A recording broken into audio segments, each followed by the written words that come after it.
is live, but as the streaming application loves to do, it's cut all my cameras. So we will be with everyone in just a moment here. We have a very important show today, bringing together for the first time Larry Klayman and Kevin Shipp. We are going to be discussing the tragic disaster of Extortion 17 and tying it together with all of the incredible wrongdoing that's been going on. Gentlemen, thank you both for joining me. Good to Kevin, be here, Jason. Thank you. Great to have you back. Larry, thank you for joining us remotely. How are you today? My pleasure and honor. Thank you, Jason.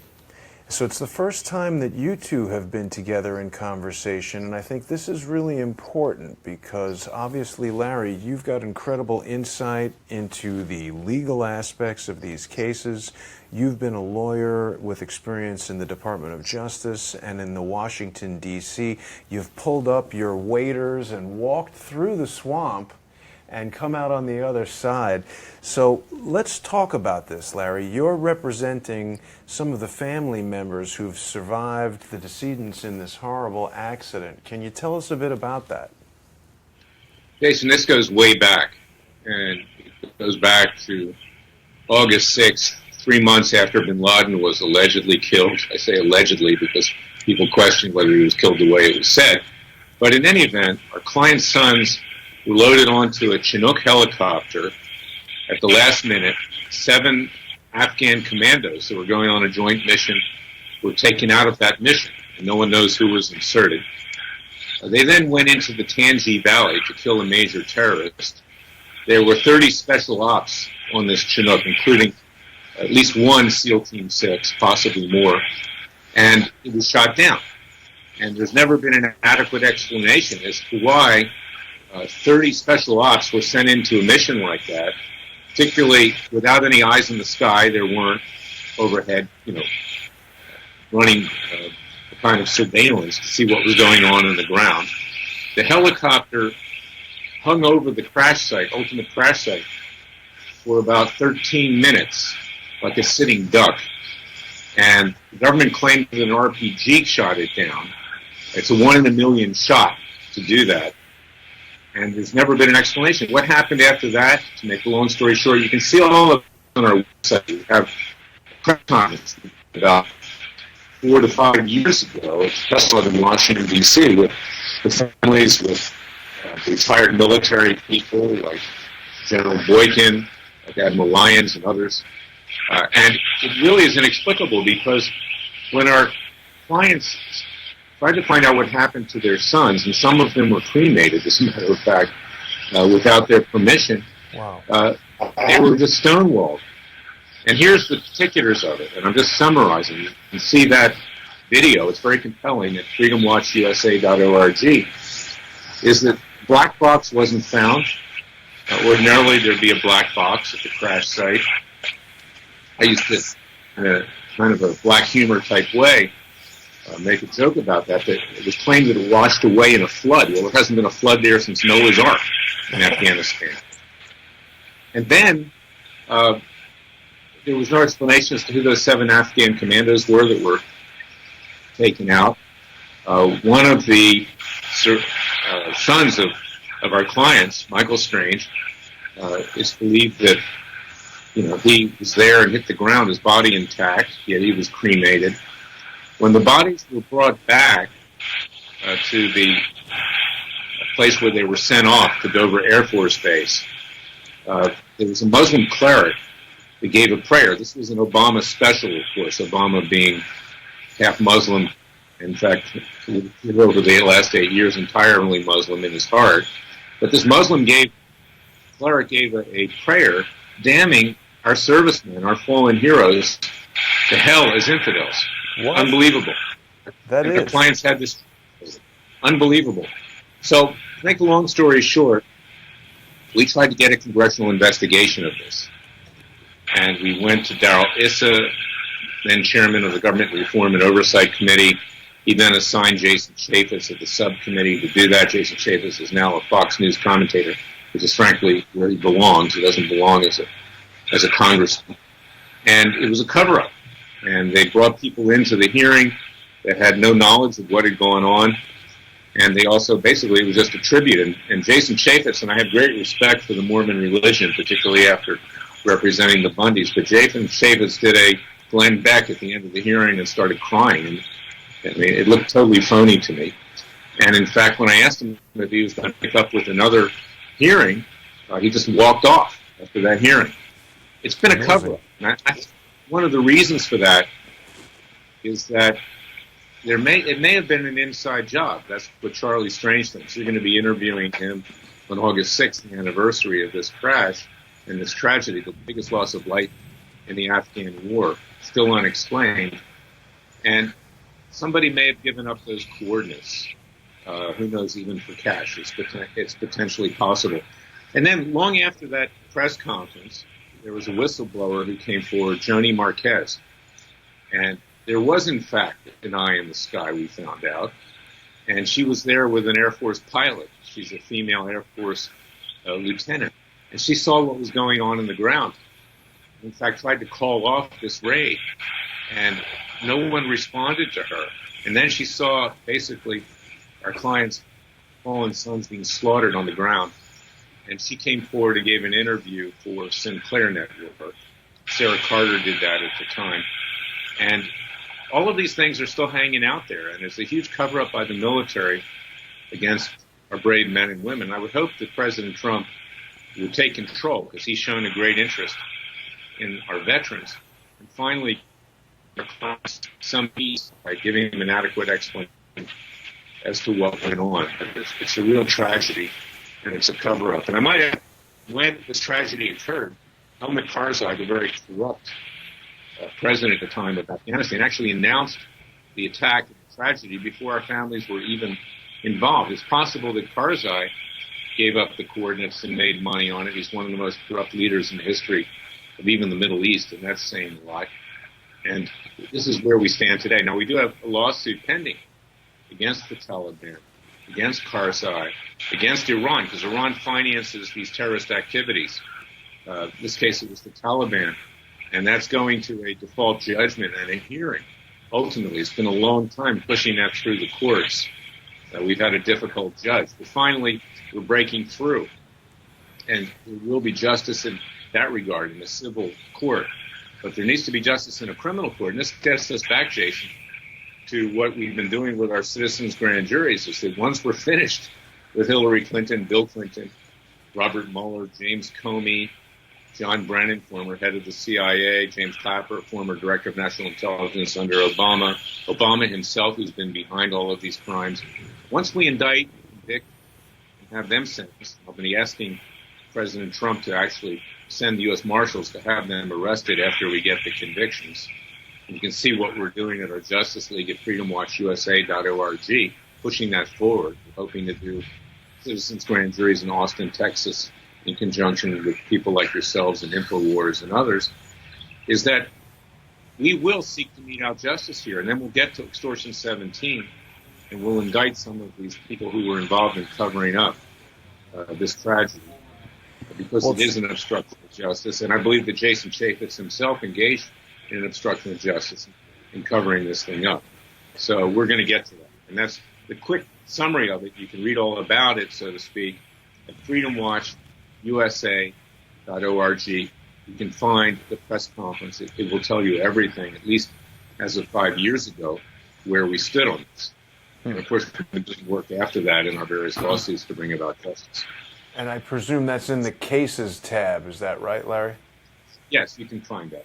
So if people go to freedomwatchusa.org, they can join the Justice League to support the citizens' grand juries. They can, of course, donate to freedomwatchusa.org with the donate button, and you can go through the history there and learn about all these cases. Larry, it's difficult for me to conceive how someone would go about suing the Taliban. What does that involve? I mean, do they have a bank account? Do they have a lawyer? Well, we sued them, and we published the complaint ultimately in newspapers overseas so they would have constructive notice of the suit. Now, we have served Iran. Now, Iran, in terms of getting compensation for this tragedy for the families, because they need that compensation, and also just to set an example here.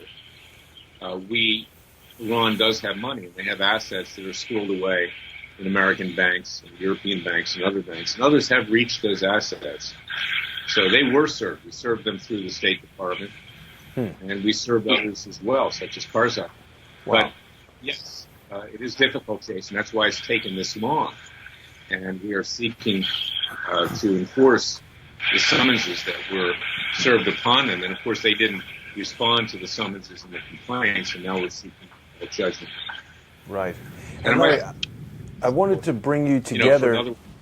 Sorry to interrupt you there, Larry, and I hope that we stay constant with our broadcast here. There's now a tsunami going on outside.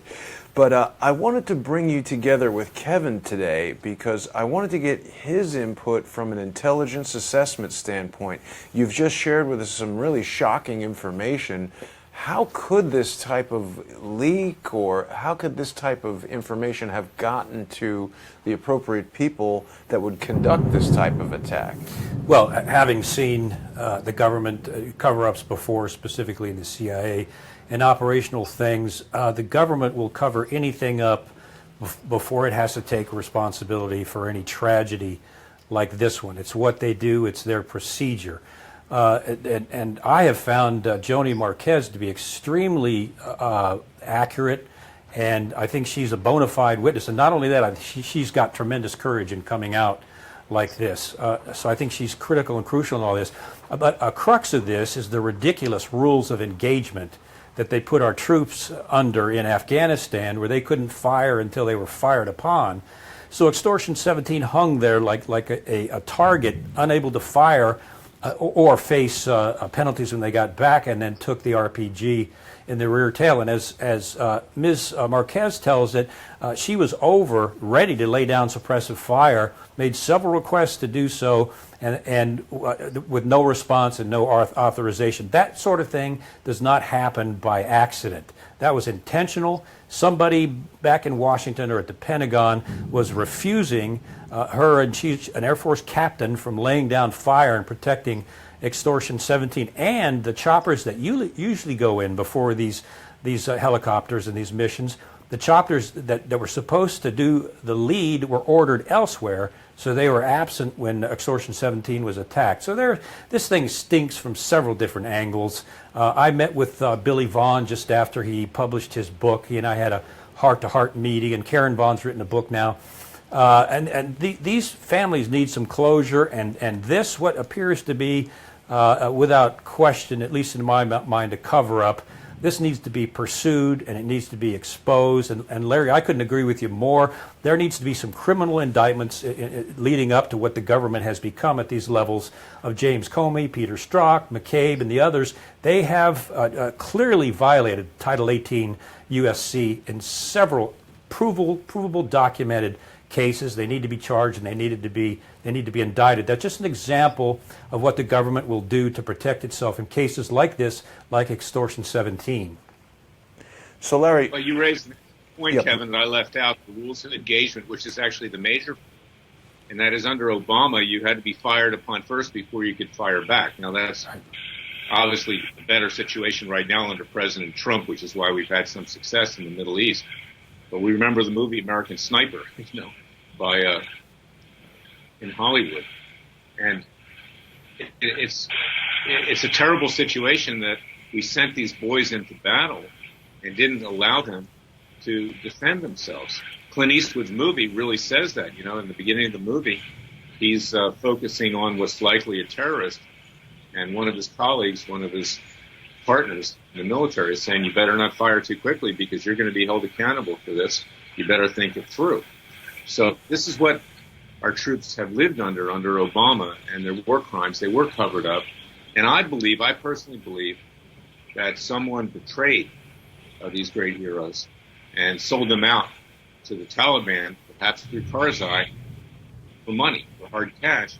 This was 3 months after bin Laden was allegedly killed. It was a great prize for the Taliban, and it obviously boosted their morale and their spirits, and resulted in the death of our client's son. It's a very tragic death. And with regard to Michael Strange, inexplicably, who was a Christian, he was cremated. Now, generally Christians and Jews don't cremate, particularly when the parents didn't give consent. Now, Charlie Strange did not give consent, and Strange is going to be interviewed on August. Excuse me, Charlie Strange is going to be interviewed on August 6th, along with his wife Marion Strange. They believe that Michael actually was thrown out of that copter, and I know Billy Vaughn, because we had represented him and Karen for a while as well. They feel there may have been some shrapnel, in the bodies of their sons.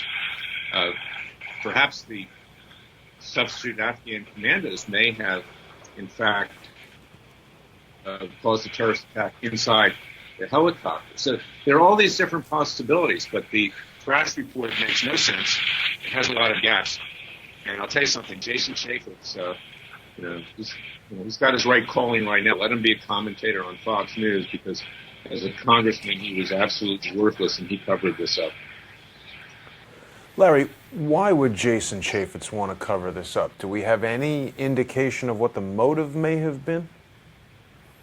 Well, I'll let Kevin weigh in too, but one of the motives is that this was, as Kevin said, likely a government cover-up.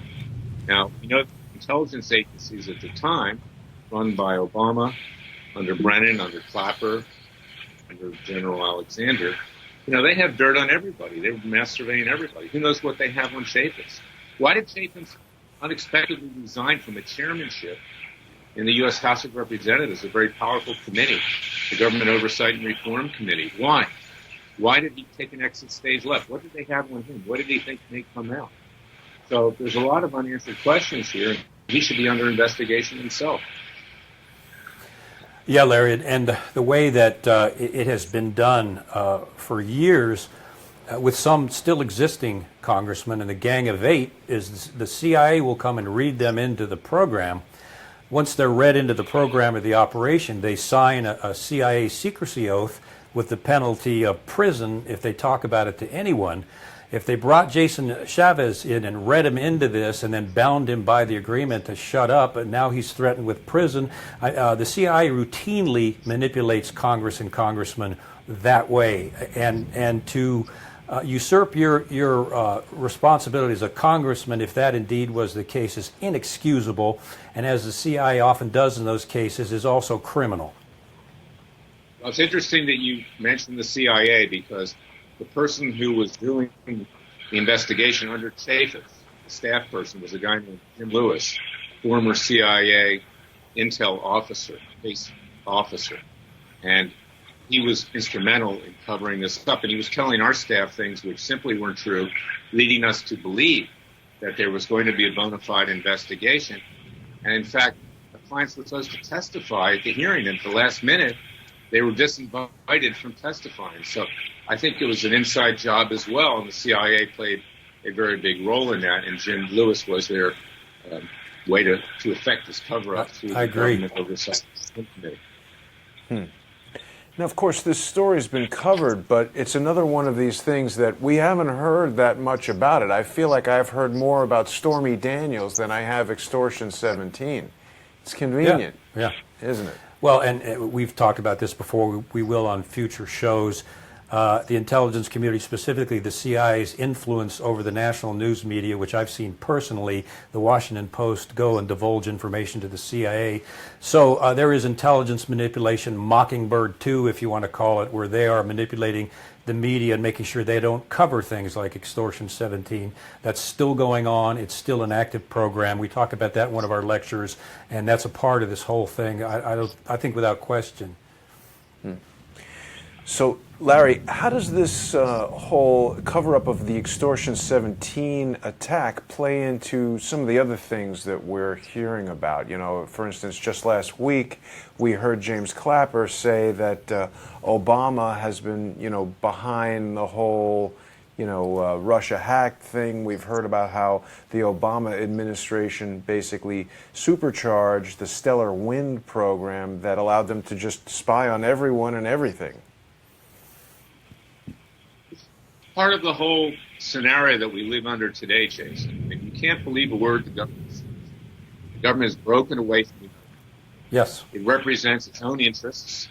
its own power interests, its own money interests. Money, does change hands in Washington, D.C. and elsewhere. And that's why the American people are fed up. And that's why I am so sick of watching stuff on Fox News anymore, because they give you this false hope, particularly Hannity, that things are happening, but they're not happening. It's just boosting ratings, it's boosting advertising dollars, and nothing ever happens. And that's why these citizens' grand juries that we're bringing are so important, and also our civil lawsuits. Yes. Because the American people need to do it for themselves, and Kevin's brought one too. We need to rise up ourselves and try to do this peacefully and legally, because if we don't succeed, all hell's going to break loose at some point, because the American people are beginning to see just how corrupt the government is and how there's a two-tier justice system where the hell be damned for the peasants, but the elite walk off scot-free, including those at the Pentagon. And this is the world we live in today. So I hope people will go to freedomwatchusa.org, join our Justice League. Batman, Wonder Woman, The Flash, and others. They did it themselves because Gotham City, the government, wasn't dealing with crime. Right. So the American people, using that analogously, need to do that themselves. And that's why we have this Justice League. Well, and we have a new superhero, of course, Klayman. Larry Klayman, leading up the citizens' grand juries and the real Justice League. Larry, there are some ornery people who like to send me ornery emails, and they doubt the effectiveness of this citizens' grand jury. Can you say anything to allay the crappy concerns of the naysayers who would seek to, dissuade people? These people, I understand why they may be cynical and why they may think it's not going to work, but there were a lot of colonialists in 1776 that were cynical too and didn't back our founding fathers, but yet we won against all odds. Now, in this case, Justice Antonin Scalia, in 1992, in the case United States versus Williams, wrote a majority opinion for the Supreme Court that confirmed that grand juries are owned by the American people, not by the three branches of government. Before 1870, on July 1st to be exact, there wasn't a Justice Department. The American people meted out justice. In the Old West, this is the way it was done. And there are some states around this country, including Montana and others, that allow for citizens' grand juries. So the idea is we commission a citizens' grand jury. We pick the grand jurors from neutral voter rolls. We then present evidence. I'll be the prosecutor. We seek indictments. There's already a mountain of evidence with regard to Hillary Clinton and Bill Clinton's crimes. Robert Mueller's been leaking grand jury information. That's criminal. James Comey has been violating classified information, at a minimum, as well as obstructing justice. Brennan and Clapper of the Obama intelligence agencies were conducting illegal, unconstitutional mass surveillance, not just on hundreds of millions of Americans, but the president himself. So we get these indictments. And, of course, Obama's behind the whole thing. It's tied into him, but no one wants to touch that, because if you do, you'll be called a racist. Well, I'm not afraid of that, okay? I don't care whether you're white, black, green, or yellow. You need to be held accountable, even if Obama's both. And here's the thing, is that once we get these convictions and we sentence them, let's put this on the desk of President Trump. He's been getting very bad advice from his lawyers. He's being dragged along. Mueller's about ready to take him to the guillotine and chop his head off, but the lawyers are just saying, okay, everything's going to be good. It's kind of like Dr. Pangloss in the famous French novel Candide by Voltaire. All is for the best. We know what happened to Candide. So we need to push this thing forward ourselves. And let's put it on the president's desk and say, look, President, you're a great president. You're a man with courage. We've gotten you these convictions. We've gotten you the sentences. Why don't you order the U.S. Marshals to arrest these people and then imprison them in a federal prison? And if that doesn't work, we also have the right to do citizens' arrests, which we will seek to do peacefully and legally, and show up in front of Hillary Clinton's house, for instance, in Kalorama, Washington, with thousands of people demanding that she turn herself in. It can look like the French Revolution at the Bastille. At that point, we won't resort to the violence they did in France. But that's where we're at. The people can take control. And with that kind of force, legally under our Constitution. And all of this is legal. And with all of that response, which the American people are likely to give, I believe that ultimately we can be successful. I love that response, Larry. Let the naysayers chew on that. Yeah. But I mean, what else can we do? So many people ask me, what can we do? And here we have Larry actually doing it, Yeah. relying on the law to Very do important, yeah. what we can do. Yeah, Larry, you're so right. We're under a post-constitutional government right now. The CIA, the NSA, and the FBI have gone rogue. FBI prosecuting the little guy and letting their senior officials go free. And the heart and soul of the American criminal justice system and our constitutional system is at stake right here, right now. These people need to be indicted and they need to be charged. And if they're not, it's an indication that America as we know it is over. That's why it's so important, Larry, with what you're doing, because you're offering, and I get the same question all the time, what can we do? Well, you're offering the people what they can do. And that's where this is going to have to reside, is with the people, because the government itself is gone. And now the people have to do something. They have to take action. And I think your plan is right on. And Texas obviously is one of the states. Sorry, Larry. Texas is one of the states, obviously, where you can impanel. I will agree with you. This is not only gone, it's actually working against the American people. It's an evil force. Yes, agreed. And you can see it all embodied in John Brennan. I mean, this guy, former communist, people think that he even converted to Muslim and Islam and made a prayer rug in his office at the CIA. Yeah. Yep. This guy is pure evil. He's the epitome of the Obama-Soros crowd that wants to destroy President Trump. And meanwhile, we have no government because the Justice Department is inert in the case of Attorney General Jeff Sessions, and the Deputy Attorney General is simply corrupt. He's the Obama holdover. So what else do we do but citizens' grand juries? The only other alternative is violent revolution. I agree. Now, Kevin, did you ever interact with John Brennan in your time at the agency?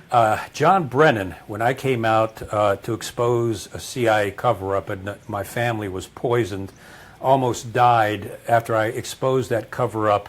I was hit by the CIA with the state secrets privilege to seal all the evidence that I'd collected that drove them to settlement. And it was John Brennan, who was the chief of staff in the CIA at the time under George Tenet, that went after me and my wife and kids, trying to silence us, abusing illegally the state secrets privilege. So he was rearing his ugly head way back then.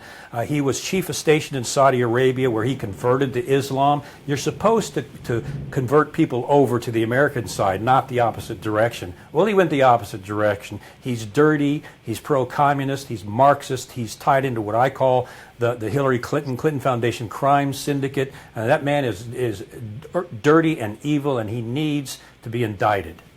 Larry, what's going on with the removal of John Brennan's security clearance? We've heard about that. Trump was talking about that. Before I get into that, he was the perfect CIA director for Obama.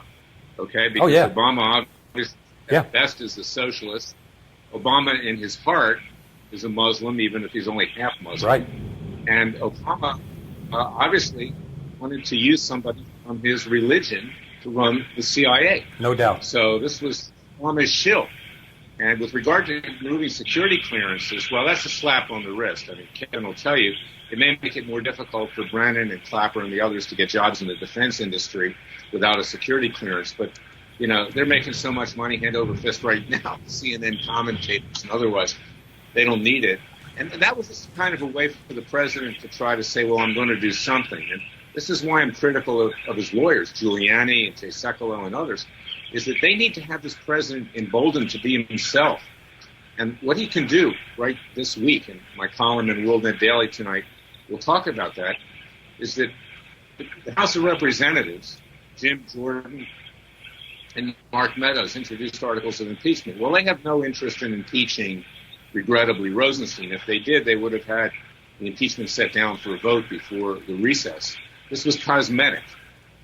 And in addition to that, Paul Ryan, the Speaker of the House, he's against any impeachment, as is Trey Gowdy and others, other establishment Republicans. But what the president can do is use this as cover to finally fire Rosenstein.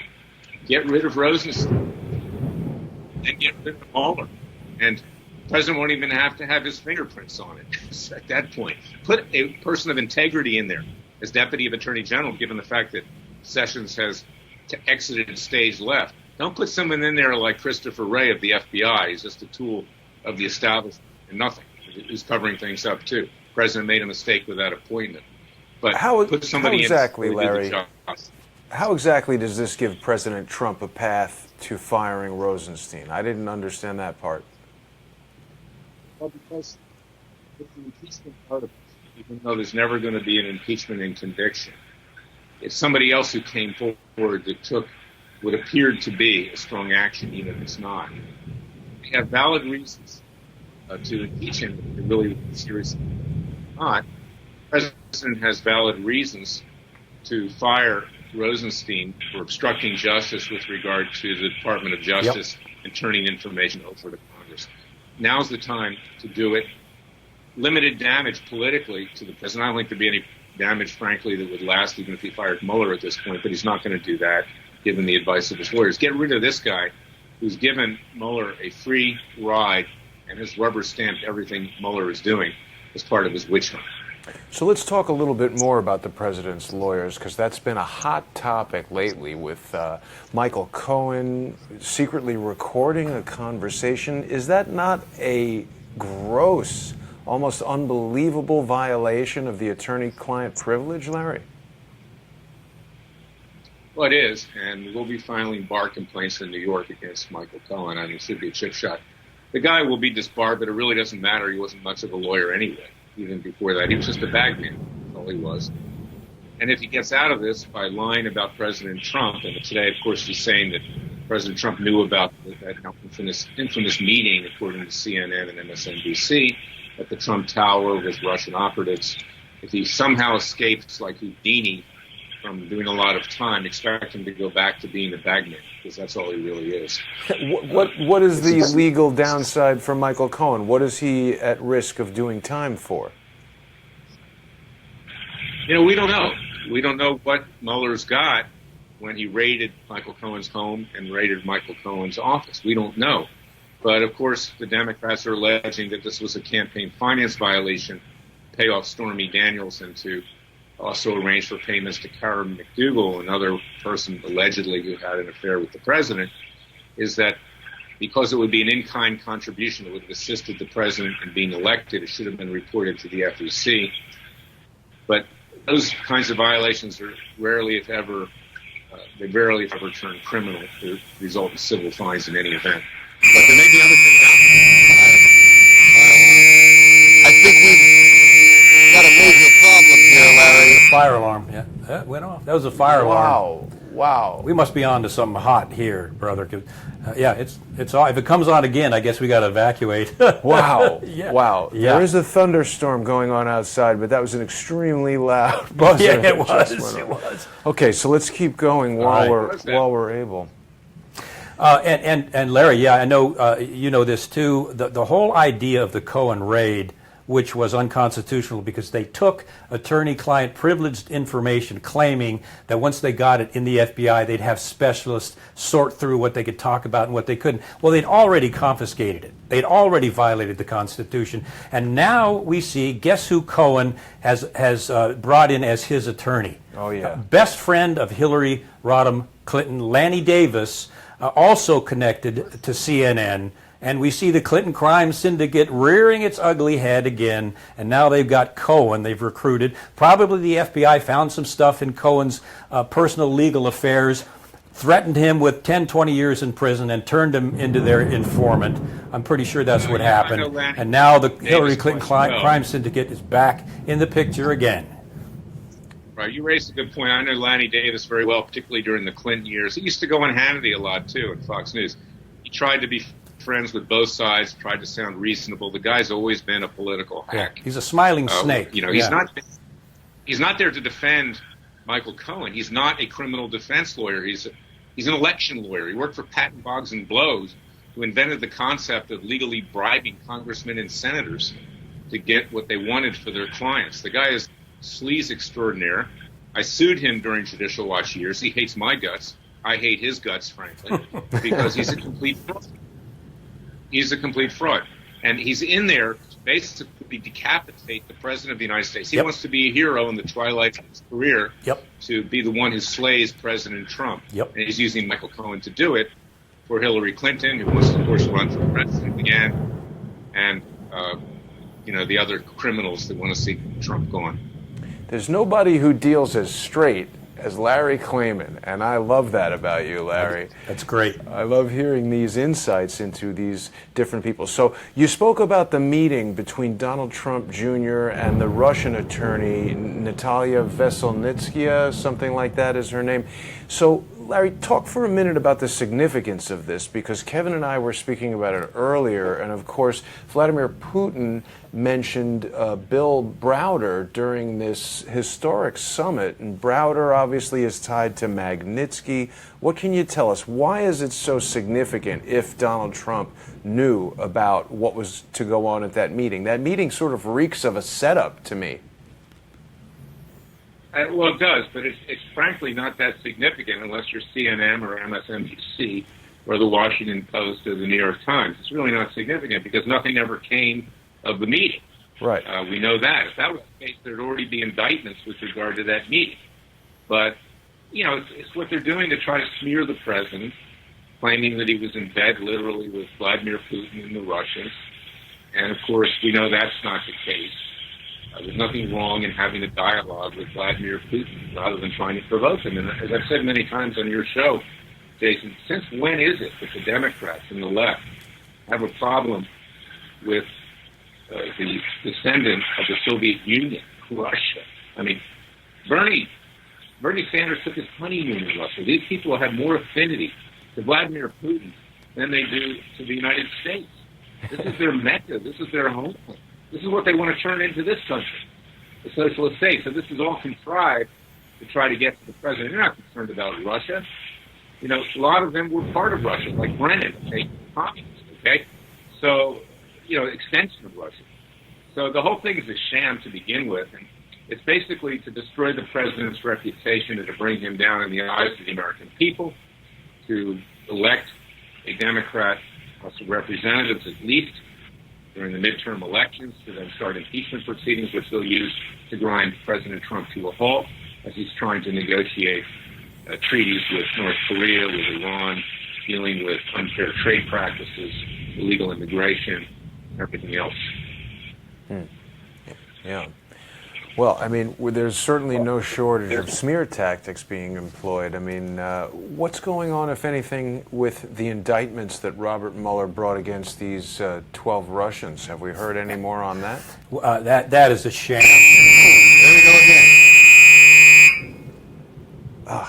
Those are fire alarms going off. John Brennan and his CIA friends, Jason. Yeah, that's right. It's jarring. It's jarring, I'll tell you that. This has got to be a first.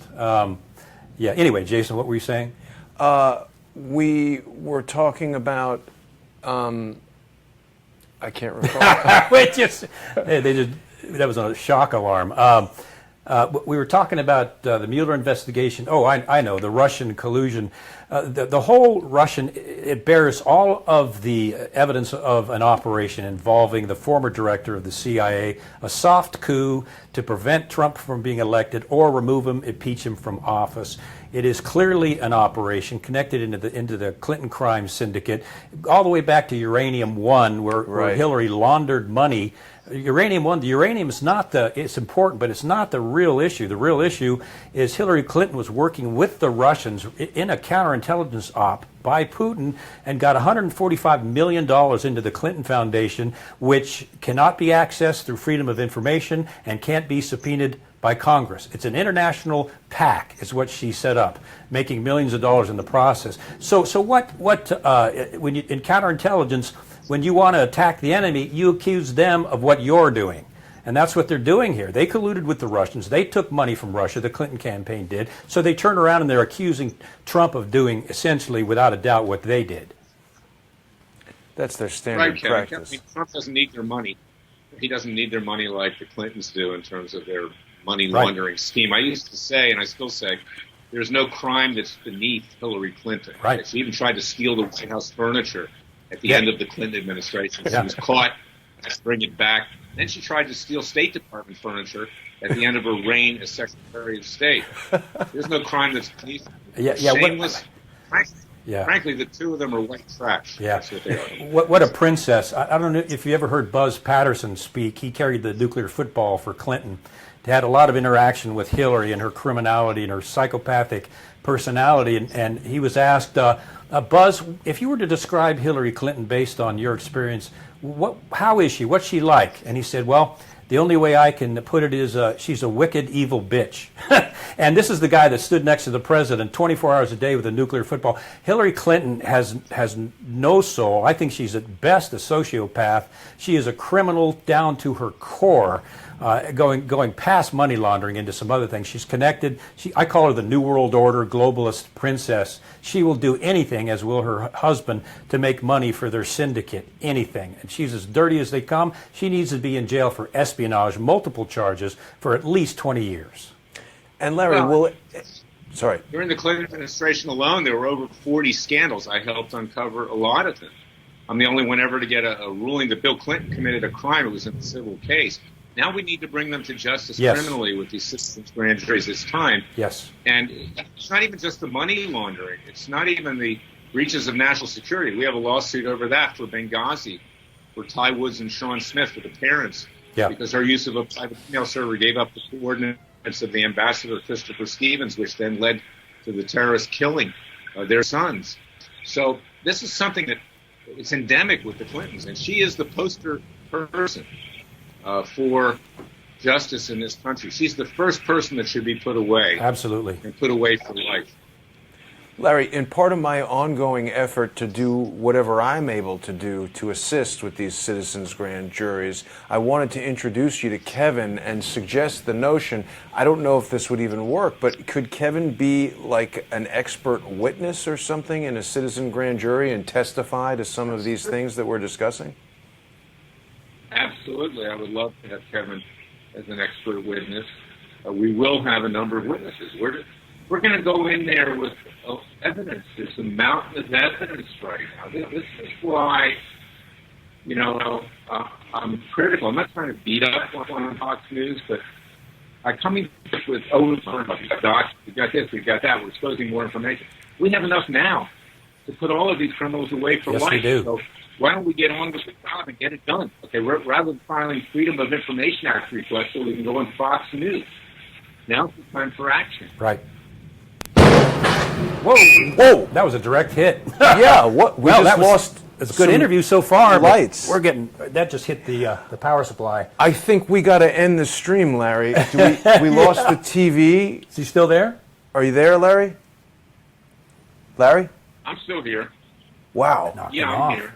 Boy, that'll make for good TV. That's crazy. That'll make for good TV. We better get down to the lobby and. Okay, so listen, I think we're gonna wrap it up right now. Yeah, There's baby. a crazy storm going on, Larry. Sorry about that. Yeah. We'll get you back on next week. We'll talk about this some more. Thank you so much for joining us tonight, Larry. Before we do, before we go, I was going to say probably the left will claim it's an EMT attack from Vladimir Putin. Right. And before we do finally get EMP'd, I do want to remind people to visit freedomwatch.org and donate to help Larry's effort to become a new special counsel so that we can investigate Robert Mueller. And of course, we want people to join the Justice League and help Larry and help everyone. We want to get these citizens' grand juries together. People can also visit fortheloveoffreedom.net, Kevin Shipp's website, where you can purchase his book From the Company of Shadows. I want to thank both of you gentlemen for joining me today on this extremely stormy night. We don't have Stormy Daniels with us, unfortunately, Larry, but we do have extremely stormy weather, so we're going to just cut the stream short. We've lost some lights here in the hotel room, so we'll go see what's going on. Thanks everybody for watching. Don't forget to log on to patreon.com/crowdsourcethetruth or to follow Kevin on patreon.com. He's Kevin_Shipp.